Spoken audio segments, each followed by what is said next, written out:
The auction of despair. The desert sun burned mercilessly over the slave market of Jarek 9. Rusted steel cages lined the open square.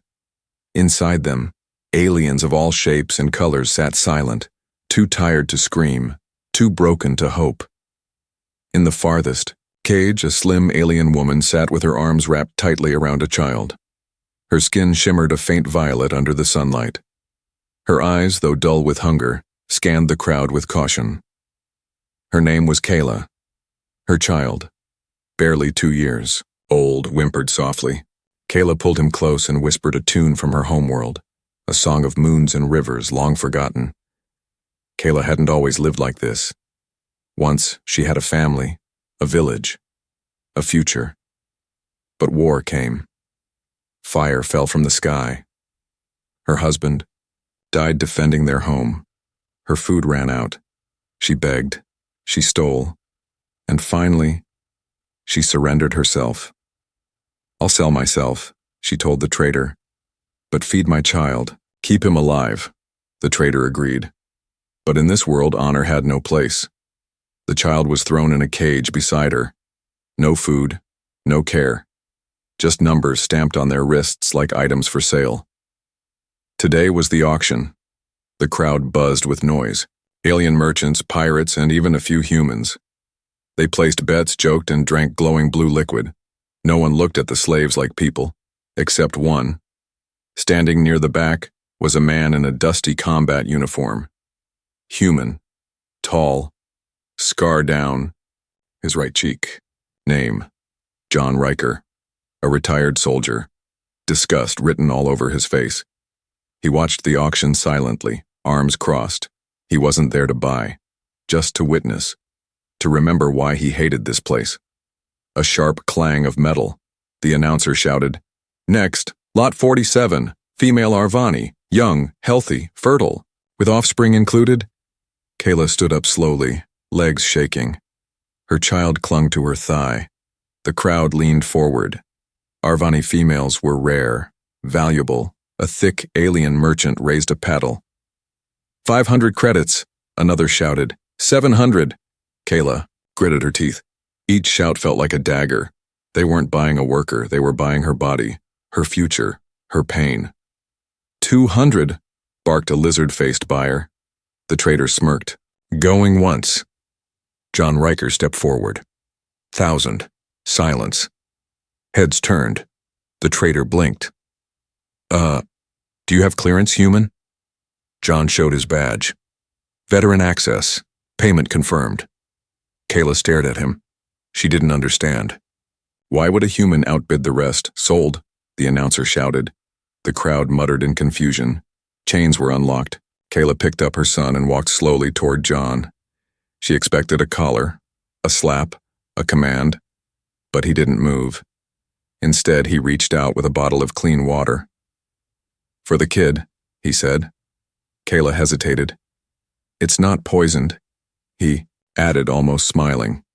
She took it. Her hands trembled as she opened it. Her son drank first, gulping like he hadn't tasted water in weeks. "Why?" she asked quietly. Her voice cracked. "I'm not here to own anyone," John replied. "Just didn't want some creep to win the bid." He turned and began to walk away. "You're free now. Come if you want. Or don't." Kayla froze. She looked around. No guards were stopping her. No one shouted. The trader had moved on to the next item. For the first time in years, no one held a gun to her head, but freedom felt like a trick. Still, she followed. They walked through the outer gates. The sun dipped low. The shadows stretched. Kayla watched the human carefully. Her son, exhausted, slept in her arms. "You have a place?" she asked finally. "Yeah, small outpost. Half-broken roof, but it's quiet," he said. "Why help me?" John stopped walking. His eyes scanned the horizon. "Because I've seen too much suffering," he said. "And maybe I'm tired of watching." Kayla said nothing. The human didn't touch her, didn't stare.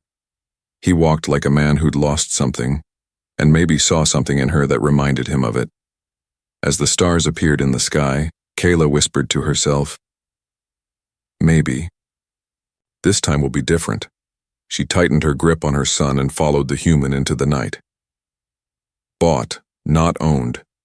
The sandstorm had calmed, but Kayla's mind had not.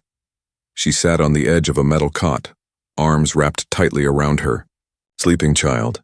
The room was dim, warm, and smelled like oil and old leather. Not a prison, not a tent, just a room. Quiet. Safe. For now.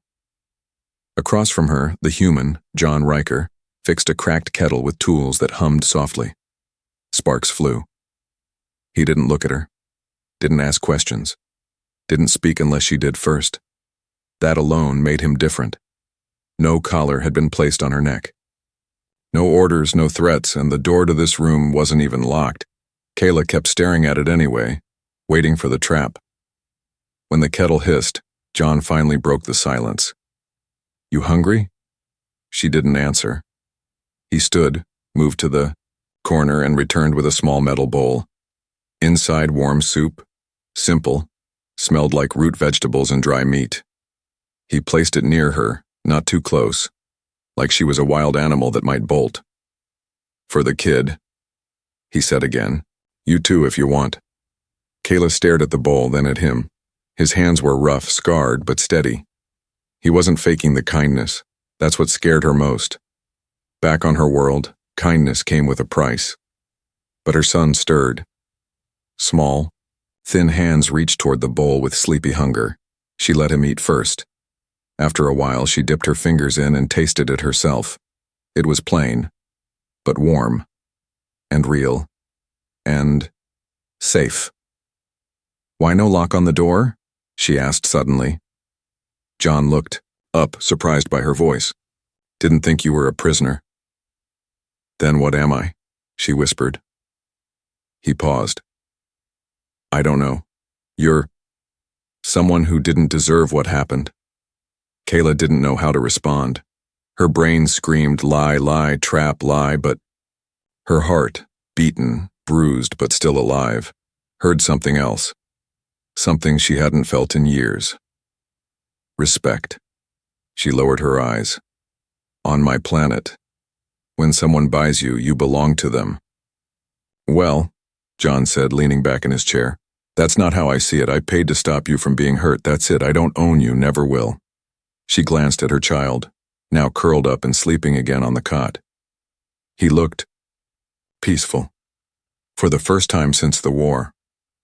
"Most humans wouldn't do this," she said softly. "Most humans wouldn't spend 5 years on the losing side of a war either," he replied. "I've made mistakes. I'm just trying to fix what I can." She raised her head. For the first time, their eyes met. His were brown, tired, but clear. No lust. No pity.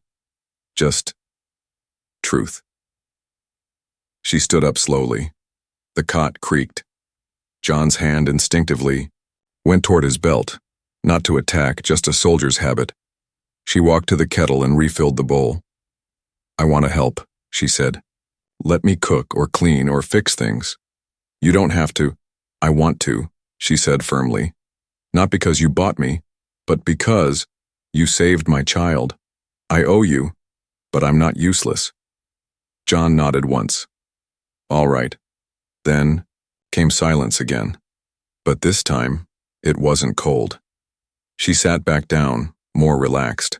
The walls of fear inside her mind didn't fall, but a crack had formed. As the wind howled outside the metal shelter, she whispered, "What is this place?" "Old. Recon outpost," John replied. "Abandoned after the war. I fixed it up. Just me here now. No one comes this far." Kyla looked around. The cracked floor, the dusty shelves, the broken drone in the corner. It wasn't much, but it wasn't a cage, and for the first time in years, that was enough. She tucked her son in, whispering another lullaby. John lay back in his chair and closed his eyes. Outside, stars blinked in the desert sky, watching 2 broken souls under one roof. Not as master and slave, but as 2 survivors trying to remember what It meant to live. The bond begins. Kayla awoke to the sound of humming. It wasn't a machine. It was a voice. Low, calm, human. She blinked slowly. The dim room came into focus. The cracked roof, the dusty table, and across the room, John Riker, holding her, child in his arms. The boy was cradled gently against the human's chest, sleeping. John was walking in slow circles, humming some old earth melody. It wasn't beautiful, but it was soft, safe. Kayla froze. She had fallen asleep, deeply. Something she never allowed herself to do. And in that time, this man, this human, hadn't stolen her child, hadn't hurt him. He was holding him like a father would. She didn't know whether to scream or cry. John looked up. His voice stopped. Sorry, he was crying. Thought you could use some rest. Kayla sat up on the cot, her body tense. I didn't give you permission, she whispered. I know, he said, stepping back. He carefully laid the child down on the cot and moved away, hands up like a soldier surrendering. Didn't mean to overstep. It won't happen again. Kayla looked at her son. Peaceful. No fear in his little face. She couldn't remember the last time someone else touched her child without violence. Still, her voice stayed cold. Where I'm from, humans aren't this gentle. John gave a half smile, the kind filled with pain. Where I'm from, neither are Arvani. She blinked. You've met my kind before? She asked. Fought them, he replied. Killed some. Saved one once. She saved me back. He didn't explain more. He sat back in his chair and opened a metal book, a kind of journal with faded pages and military stamps. He began writing something. What is that? She asked. My memory, he said. I write things down I don't want to forget. She hesitated, then asked, Did you write about me? Not yet. Why not? He looked up. Because I don't know who you really are. Kayla felt something stir inside. It wasn't anger, it wasn't fear, it was an invitation. Over the next few days, the silence between them softened. John didn't ask questions. He just worked, fixing drones, repairing the power grid, boiling water, training in the courtyard alone with an old knife. A soldier without a war. Kayla began helping. Slowly at first. Cleaning, organizing, washing clothes, small things. Not because she had to, but because it gave her control over something again. Purpose. And when her son laughed for the first time in months, chasing a glowing bug in the hallway, John laughed too. That's when she knew something had changed. One night, as they sat around a small fire near the outpost gate, Kayla finally asked, What happened to your family? John didn't answer right away. The war took them, he said. Wife, daughter, wrong place, wrong time. Kayla looked at the flames. I'm sorry. He nodded, but his face didn't change. It was the kind of pain too deep for tears now. I didn't save you because I wanted to be a hero, he said. I saved you because I couldn't save them. Kayla's breath caught. No one had ever spoken to her like that, like she was someone worth being honest with. I wasn't always a mother, she whispered. I was a healer, a teacher. I loved stars. I used to dream about other planets. What happened? War happened. They sat in silence, two ghosts breathing in the same air. After a while, Kayla said something she hadn't said in a long, long time. Thank you for not being like the others. John nodded. She stood and began to walk back inside. But halfway to the door, she paused. If you ever want to know who I really am, she said softly, not turning around. Just ask. Then she disappeared into the dark hallway. John looked at the fire, then at the sky. He didn't write that down in his journal, but he knew he'd remember it anyway, because for the first time in years, something inside him, something buried under ash and memory, had started to feel warm again. Danger returns. It started with silence. Not the normal, peaceful kind. This was different. Too still. No wind. No sand shifting. Even the old solar panels outside had stopped their quiet buzz. Kayla stood in the kitchen corner, washing her son's clothes in a metal bowl. The child napped nearby. She paused. Something felt wrong, like the air itself had frozen. Then came the knock, not a polite tap, but a single heavy bang on the steel door. Kayla's body tensed. Her eyes darted to her son, then to the rifle John kept by the door. She didn't move, yet John entered the hallway, wiping grease from his hands. "You expecting someone?" he asked. "No," she whispered. John walked to the door and peeked through the side slit. His jaw clenched. "Stay behind me," he said sharply. Kayla obeyed, grabbing her son and backing away into the shadows. The door opened, and in stepped Craven. 7 feet tall, reptilian armor gleaming black under the sun, face hidden behind a smooth gold helmet. His voice was deep, distorted through the speaker. "Human," he growled. "You have something that belongs to the Dravik Syndicate." John didn't blink. "You're not welcome here." Craven tilted his head. "I'm not here for you. I'm here for the child." Kayla's breath caught. "Wrong place," John replied. "Wrong outpost, move along." Craven's helmet shifted, scanning the room behind John. Arvani female, estimated age 27, matching DNA tag on record, and offspring. Kayla stepped forward, eyes wide. "How did you find us?" Craven's voice turned sharp.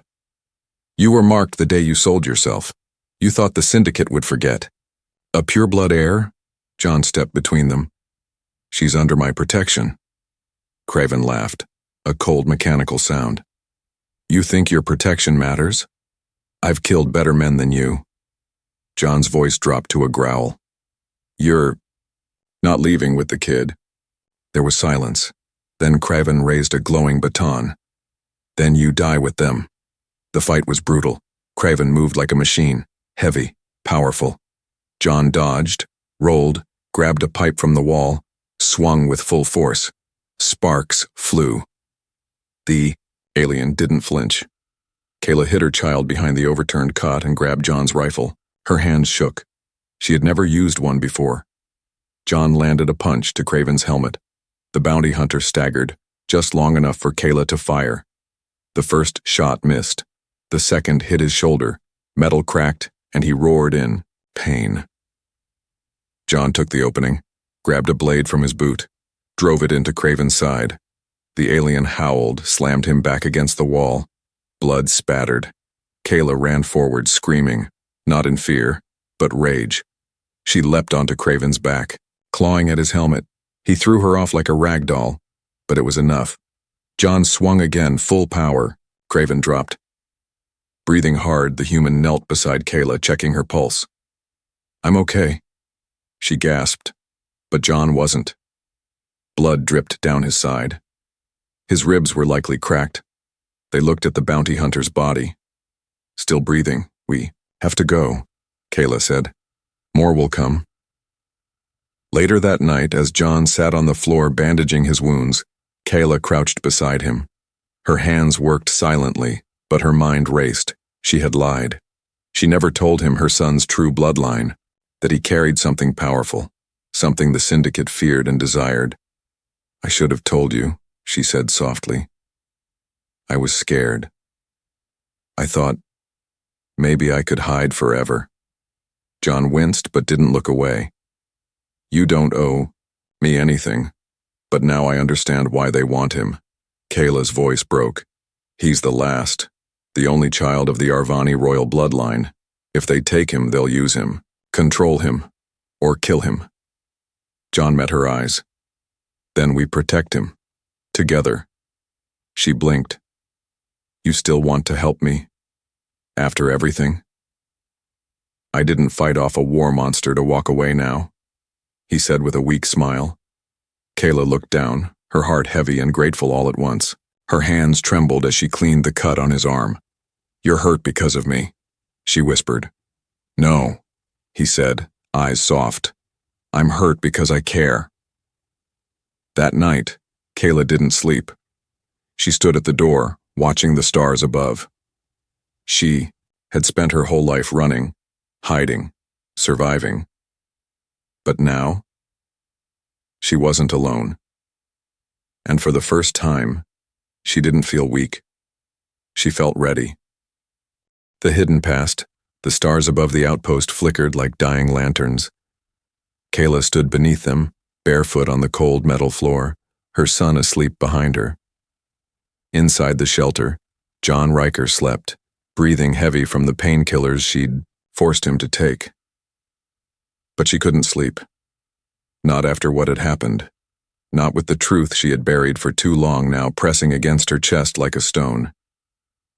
She stepped into the main room, lit only by the weak blue glow of the solar lamp. John lay on the cot, arm bandaged, chest rising and falling in shallow rhythm. She sat beside him and whispered, "I lied to you." He didn't respond at first, but then his eyes slowly opened, tired but alert. "You're not the first," he muttered. "But go on." Kayla looked down ashamed. "My name isn't just Kayla. I am Kayla Rani Vaethir, daughter of Queen Lishera, last heir to the Arvani sovereign." John blinked. "Wait, you're royalty?" She nodded once, slowly. "I was trained to lead my people, but when the Dravik came, our world burned before I could even wear the crown." John sat up, wincing from his wound. "And your son?" "He is the last trueborn of the Arvani bloodline," she said. "That's why the bounty hunter came. They don't want him alive, they want him controlled or erased." John leaned back, exhaling sharply. "So I didn't just buy a slave. I rescued a queen." She smiled bitterly. "You didn't rescue royalty. You rescued a liar. I should have told you, but I thought, if you knew you'd leave." "I might have," John said honestly. "But now I won't." She stared at him. "Why not?" "Because now I understand what's coming. And because I've lost everything once. I won't lose something worth fighting for again."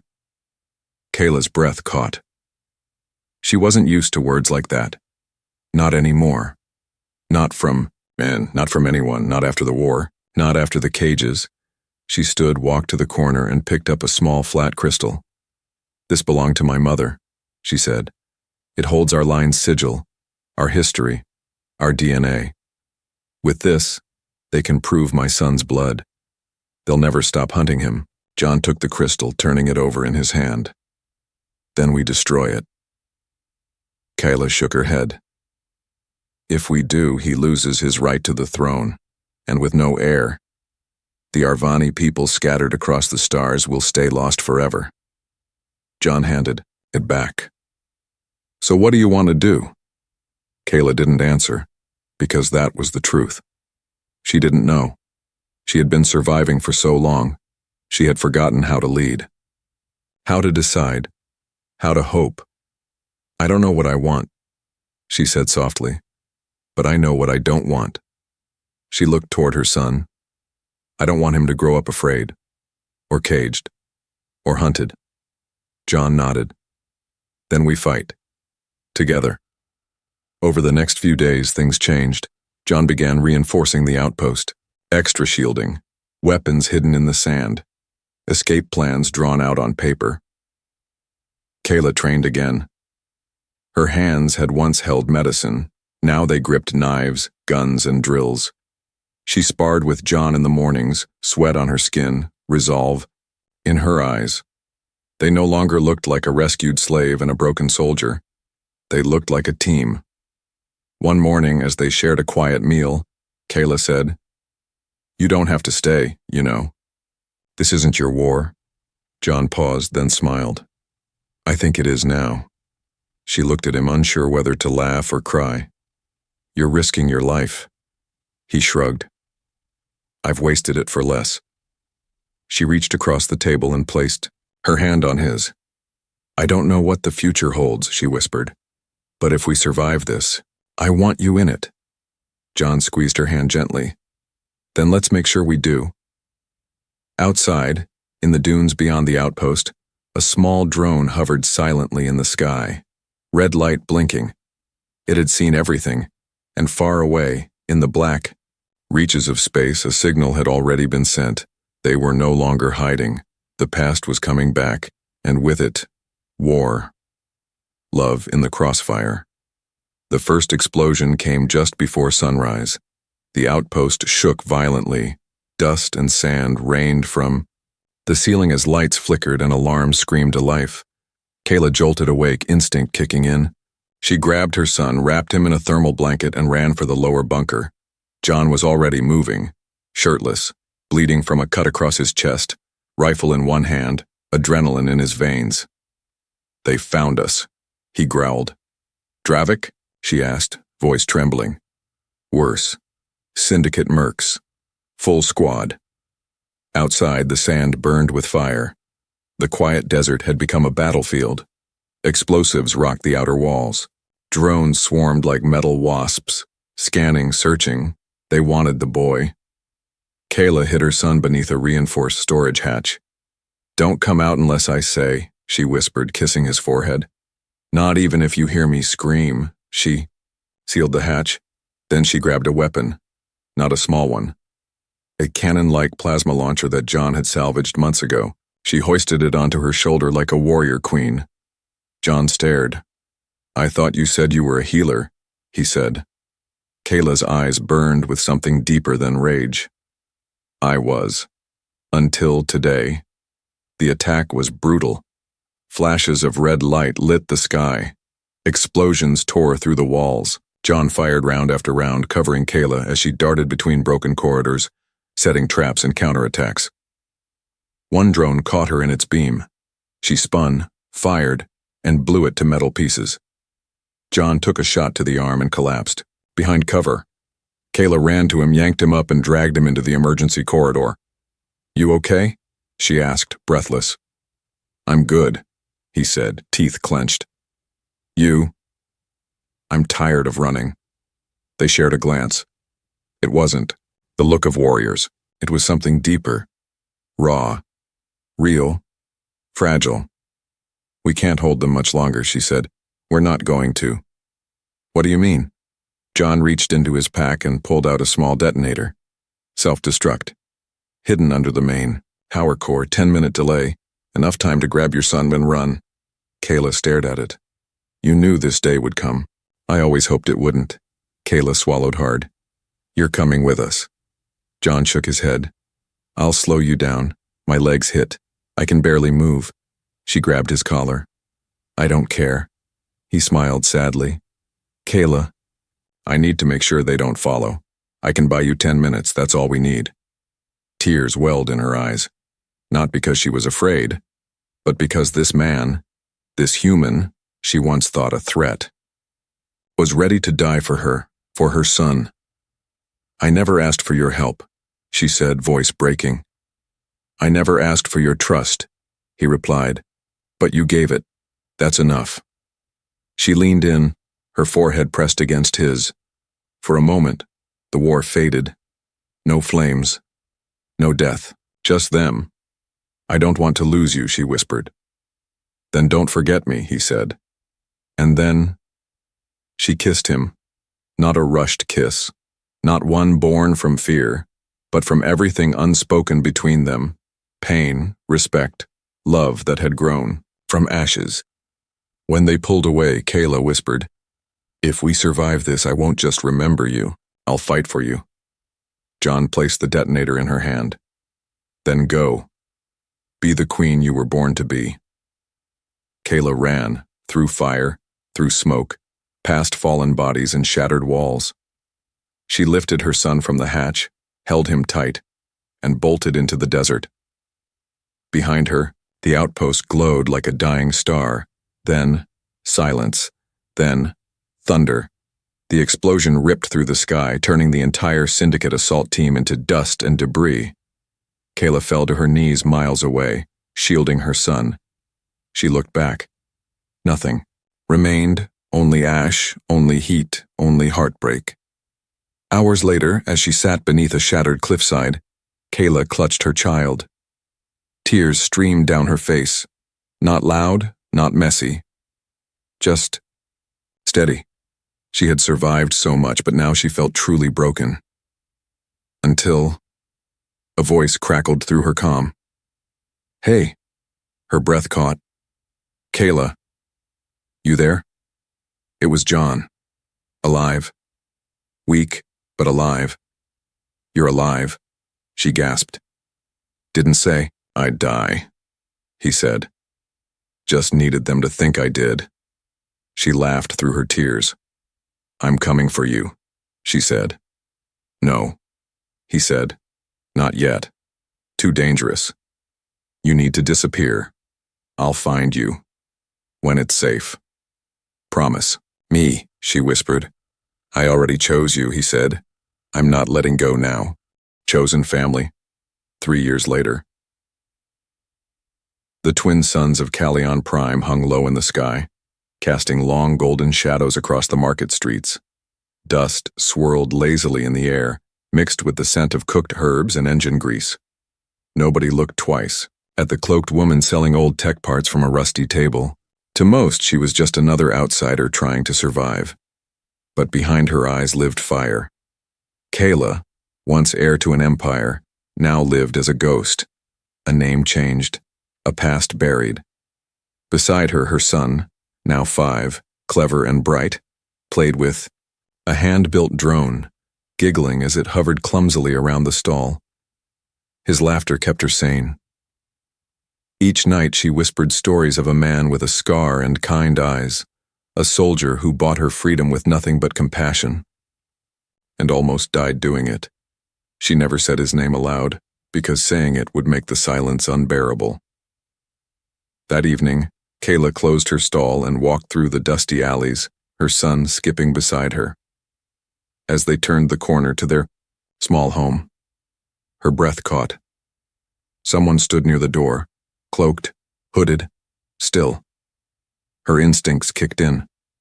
Protect the child, flee, fight if needed. But then she saw the scar, the one that ran down his right cheek, and everything inside her cracked. Open, the man turned, lifted the hood. John Riker, older, rougher. His eyes had seen more death, but they lit up the moment they saw her. She didn't move. Not at first. Then she whispered, "You said you'd find us." "I did," he said, voice hoarse. "Took longer than I hoped." Kayla stepped forward slowly, unsure whether to cry or scream or collapse. Her son clung to her leg, sensing the tension. "Is it really you?" she asked. He nodded. "It's me." "Why now?" "I had to wait until the bounty faded, until your name stopped showing up on every patrol scan. And now?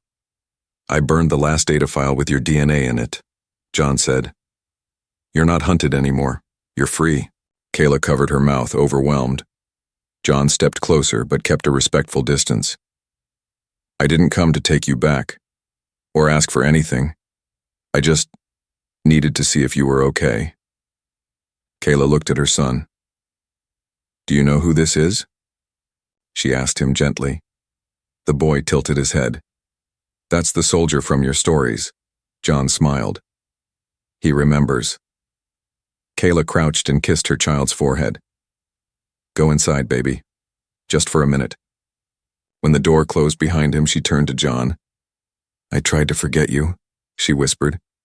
"Tried to move on, but every time I saw the stars, I thought of that night." John stepped forward. "I thought of you every day, not just as the woman I saved, but the one I loved, even when I wasn't sure I deserved it." Kayla reached out slowly, her fingers brushing his. "You don't have to ask," she said. "You've already been part of this family, since the moment you knelt in front of me and offered water instead of a whip."